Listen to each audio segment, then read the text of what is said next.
Hola, ¿qué tal? Comment está? Va bene? Moi ça va l'ami. Je te retrouve aujourd'hui ici, au cœur, on va dire, de la civilisation thaï. Donc pour un reporter, non, au cœur où les Thaïs vivent, pardon. Pourquoi je t'ai amené ici? Simplement pour te faire une petite vidéo sur la débrouillardise, on va dire, la débrouillardise en voyage. C'est pas le titre que je vais lui donner à la vidéo. La débrouillardise en voyage et la débrouillardise en voyage, ça m'a paru idéal de le faire ici. Pourquoi? Parce que pour moi ça veut dire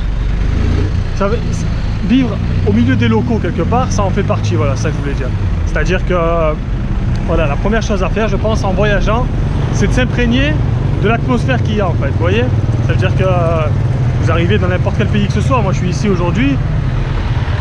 Voilà, je vais pas où il y a, en gros, je suis touriste, mais je vais pas où il y a tous les touristes qui vont, vous voyez, dans les restos. Parce que là-bas déjà, vous allez manger la même chose, ça ne va rien, absolument rien changer. Mais ce qu'il y a, c'est que comme ils ont l'habitude de voir des touristes, ils savent que les touristes doivent leur dire « Oh, c'est vraiment pas cher ici, chez nous c'est super cher », et ainsi de suite. Ils vont avoir des prix en conséquence, en fait, vous voyez. Vous allez payer la même chose. Ah, ça je voulais vous le montrer vite fait. Hop. Je l'ai filmé tout à l'heure, c'est relou, je l'ai refilmé, le pauvre, parce que la caméra s'est éteinte. J'avais déjà fait cette vidéo. Ça fait partie du taf. Et je sais même plus ce que je disais, moi. Ouais, en gros, ils vont varier leur prix en fonction. Vous allez manger la même chose. Honnêtement, la même chose. Il y a même des fois, sans vous mentir, je mange... Ouais, même souvent, hein, je mange beaucoup mieux dans la population. C'est-à-dire, c'est des trucs qui payent pas de mine, vous voyez. C'est des trucs, vous allez vous dire peut-être, vous en tant que... je sais pas comment votre façon de voyager. Non, je vais pas là, peut-être je vais attraper une maladie. Ça a l'air sale, les trucs d'hygiène. Après, à un moment donné, il faut prendre sa mentalité française. Et là, les Français, je parle française, excusez-moi, je parle pour moi. Sa mentalité, on va dire européenne, tout ça, faut la mettre de côté, quoi. Faut pas... Je suis jamais tombé malade, moi, il n'y a pas de souci. Hein. Pas plus qu'en France, d'ailleurs. Hein. Je suis même plus en forme, d'ailleurs. Donc tout ça pour vous dire, voilà, ça c'est la première chose à faire, je pense. S'imprégner des locaux et aller visiter, aller marcher, aller être curieux, d'aller voir un peu tout ce qui se passe. Et vous verrez de belles, très belles surprises même. Au niveau alimentaire, que ce soit au niveau autre chose, vous faites des rencontres, les gens vous disent ouais, va plutôt là, même l'État ils vous donnent des services, tout ça. À la place d'aller dans un resto, ils accueillent les touristes avec des faux sourires, vous voyez. Ici, ils sont généreux comme pas possible, si ça coûte rien du tout. Mais non, on va traverser. C'est plutôt pas mal ici, le soleil se lève. Merci à toi mon grand, ça va me faciliter la vie. Et vous mangez pour pas grand chose, de une, c'est super bon. Et je sais pas, c'est quelque chose quand même de vivre avec eux, vous voyez. Regardez ça. Gourmandise, banane grillée. C'est super bon. Je pense que je vais me faire un demi, je vais en prendre après. Et voilà, là je suis au cœur en fait. Moi je m'éloigne un peu, je vais tout le temps dans où il y a les Thaïs qui vivent. C'est super bon ça. Et voilà, vous trouvez des choses que vous ne verrez pas ailleurs, ça c'est sûr et certain. Des tas de choses, les gens sont chez eux, déjà ça. Attends, regardez ça. Ça c'est la laverie. Les gens, voilà, ils ne voyaient pas beaucoup. En gros, ils en voient quand même, ils voient beaucoup moins. Déjà, même vous allez voir beaucoup moins de touristes, uniquement des Thaïs. Et c'est super important. Parce qu'à force de rester... Oh l'ami, on va traverser. À force de rester qu'avec les gens, là-bas, les touristes, tu suis les touristes, tu vas manger au même endroit qu'eux et tout, c'est bon. Donc moi j'adore ça. Là c'est la première chose, on va accélérer un petit peu. La deuxième chose, c'est les transports. Voilà, on va commencer par les transports avec ces petites astuces. La première chose, c'est le transport. Quand vous allez prendre un taxi, bon, un Uber, je sais pas, il faut l'appeler et tout, mais quand vous allez prendre un taxi, parce que les taxis, il y en a beaucoup, ils s'arrêtent, ou les tuk-tuk, ou les trucs comme ça, sachez que soyez patient un petit peu et attendez qu'il y ait un groupe. N'hésitez pas, surtout ne soyez pas timide, n'ayez pas honte, il n'y a pas de quoi.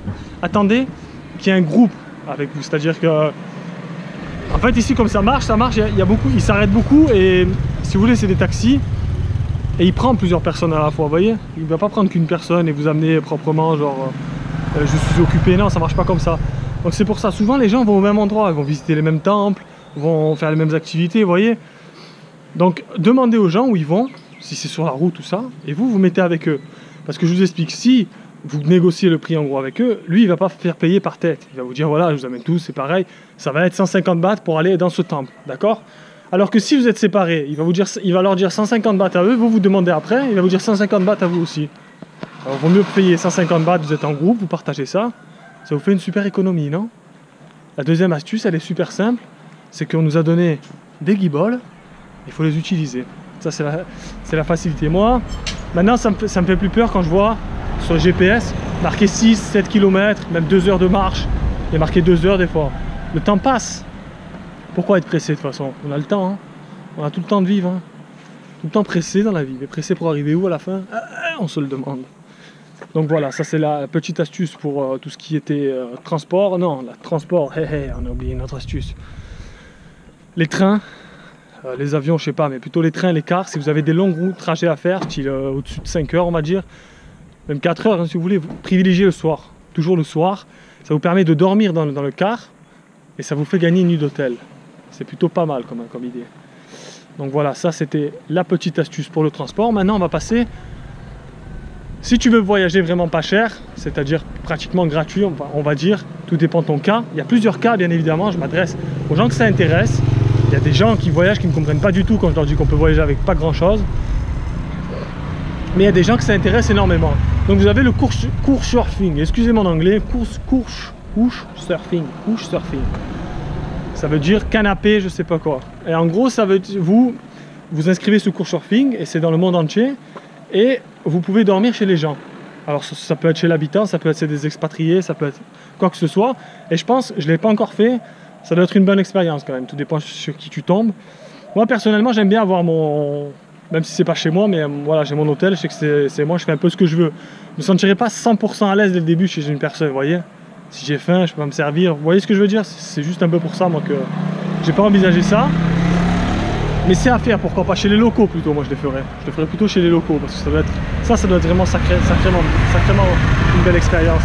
Vous avez donc le couchsurfing, simplement vous dormez, je pense qu'ils vous donneront à manger aussi si vous n'avez pas de quoi manger, mais en gros voilà, c'est pour dormir, couchsurfing, et vous dormez gratuitement chez eux, et après vous avez Workaway, sinon Workaway c'est un autre site, vous inscrivez pareil, et là c'est, vous échangez 4 heures de votre temps de travail, en gros, vous travaillez 4 heures, style 4 heures le matin, dans une ferme ou quoi que ce soit, et l'après-midi, enfin l'après-midi, vous faites ce que vous voulez, vous avez le gîte, vous pouvez dormir, et vous avez les repas. Juste contre 4 heures de votre temps, enfin, vous travaillez 4 heures le matin, après vous avez tout votre temps libre, vous ne payez pas le logement et l'alimentation, c'est aussi une bonne idée à faire.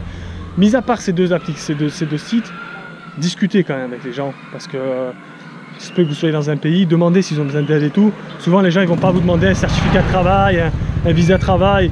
Et là, ils vont vous dire allez c'est bon, viens fais-moi un peu le ménage dans mon resto.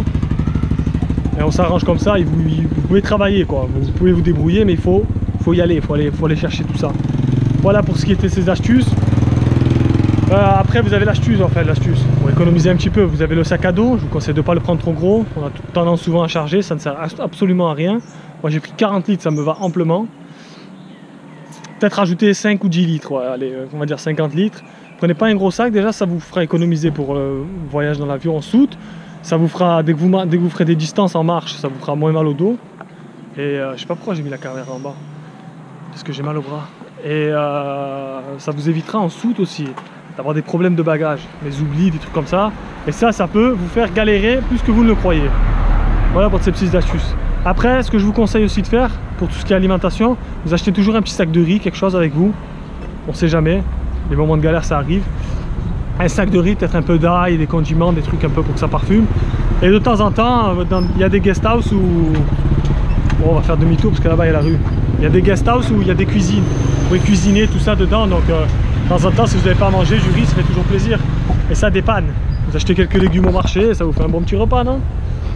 Voilà pour l'alimentation. Après vous achetez des tubes de lessive aussi pour économiser la machine. Ça coûte pas très cher ici, mais il y a des pays ça doit coûter peut-être plus cher. Et vous faites vos lessives dans les guest house, dans les éviers, il n'y a pas de quoi. Voilà, on est plutôt pas mal. Voilà, c'était les petits conseils du jour de Monsieur Bonsang. Donc je vous dis à très bientôt les amis. J'ai rien oublié? Non, tu n'as rien oublié? Non? Non, on est pas mal. Allez voir les locaux, ok? Et n'hésitez pas à parler aussi, pardon, dans les guest house. N'hésitez pas à discuter aux gens, leur poser des questions. Au début, moi je me disais, putain, je suis un galérien, enfin pas un galérien, mais tu sais, on a peur, on se dit, ouais, pas peur, mais je dis, tiens, c'est des galères qui m'arrivent qu'à moi ou quoi que ce soit. Après, quand on parle, on se rend compte que tout le monde a ces galères-là. Tout le monde a ces galères, un peu d'argent, de lessive, de trucs, pour dormir et ainsi de suite. Donc n'hésitez pas à parler, vous pouvez échanger des livres aussi à la place d'aller acheter de nouveaux, vous pouvez échanger des livres. Allez, un petit demi, on a fini. Vous échangez vos livres, si vous tombez sur des gens qui parlent votre langue, hop, tu n'as pas des livres, ouais j'ai fini celui-là, tiens, prends-le, tac, tac, vous échangez. Ça évitera d'avoir du poids déjà dans votre sac, et en plus c'est gratuit, vous pouvez peut-être tomber sur des belles petites perles aussi. Donc voilà, astuce, vous avez aussi, si vous avez votre carte bloquée mais vous avez de l'argent dessus, vous pouvez vous faire un Western Union à vous-même aussi, ça c'est possible. Je ne l'ai pas encore fait mais on m'a dit que c'était possible. Faites un Western Union à vous-même, comme ça vous pourrez avoir votre oseille. Ok? Allez les gars, je vous laisse là, je vous dis à très bientôt pour une nouvelle vidéo remplie de joie. Bye!